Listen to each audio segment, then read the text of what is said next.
a little more time. Subacute myelooptic neuropathy is the term. SMOA.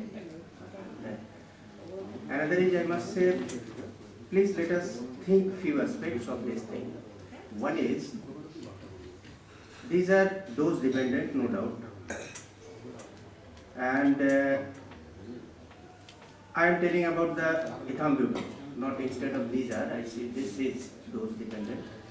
And it may appear at any time. This is only after 12 days. But ask yourself only one question. Why all patients are not developing this problem? What is the answer?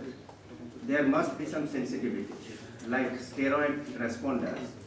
Many people we are prescribing steroid, few of them develop secondary glaucoma and few of them develop cataract. Of course, again that is dose dependent, that is duration dependent, but never all develops this thing. It means there must be some sensitivity, some special metabolic aspects or maybe some genetic aspects in those particular persons, which we don't know. And which we don't know, regarding that we must develop some policy when we are working in a multidisciplinary hospital.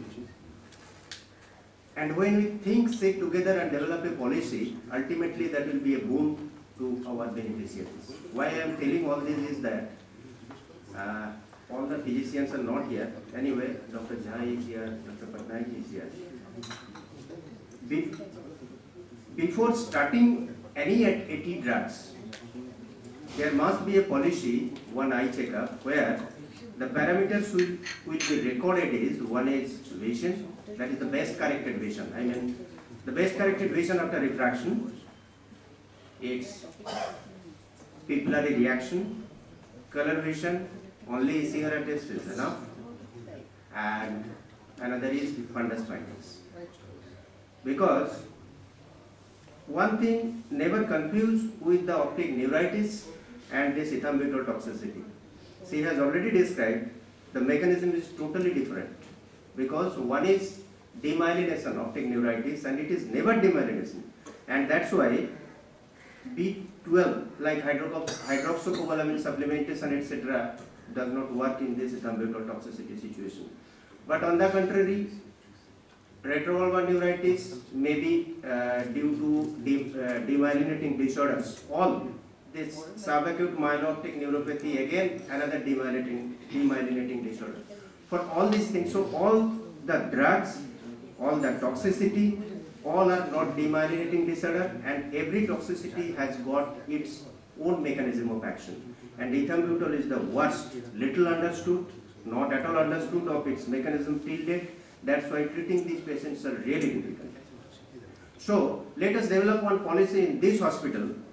Before starting AT drugs, the patient must be referred to eye clinic for baseline checkup, and that documentation must be preserved, that emphasis must be given to that particular patient. Please keep this for your particular future comparison.